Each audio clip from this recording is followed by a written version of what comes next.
Hello, I hope you all had a good weekend and were able to enjoy your family. I want to share with you some updates in reference to the COVID visitation. The state has made changes to the rules that will allow each individual hospital to determine what the visitation schedule would be. And we will be using our websites and our communication vehicles with you to let you know what that is.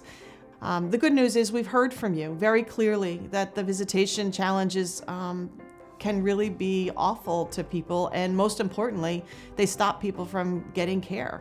That's the least thing we want to do, and so we want to make sure that we're hearing you, that we're making these changes, and we support the state's effort in this. We are seeing an increase in our transmission rate, but we are not seeing the same rate of hospitalization. But we are obviously continuing to watch the predictive model. We will watch all of the things that happen. Our hope is the transmission rate will come down below 1 and that this will not have anything to worry about. But in the meantime, we will continue to adjust just like we have throughout the entire pandemic and be able to meet your needs as best we can.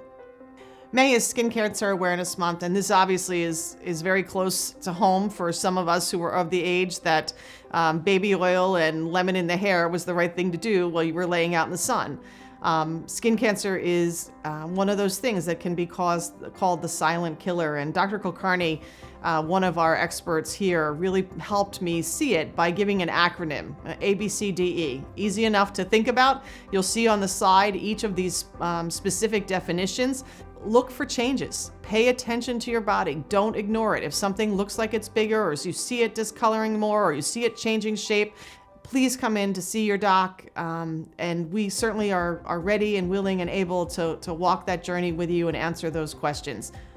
So today's story is a really both wonderful one because it talks about new birth and excitement, as well as just a reminder about how we really need to pay attention to our bodies. And so the great news is that Emily Gillum had a little baby girl, Esther.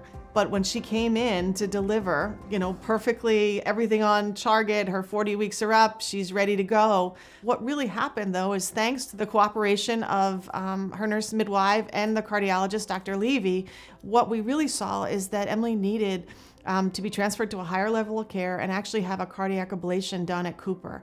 So for Emily, the most important thing, even though she knew her condition was serious, was being close to her baby and being able to breastfeed with her baby for those first few days. And we know how important that bonding is.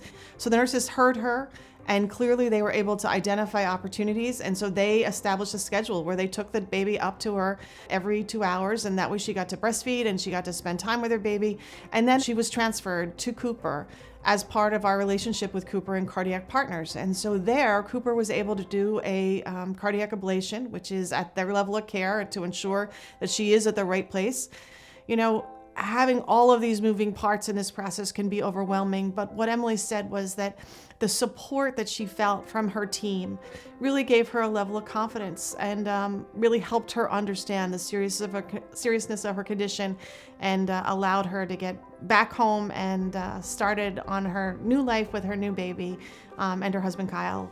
We're so grateful to Emily to let us share her story, reminding all of us that we need to listen to those cues, as well as we need to really pay attention when our provider tells us that we're at risk. And you got to really make sure you're listening to your doctor and paying attention to those and following the steps that are needed.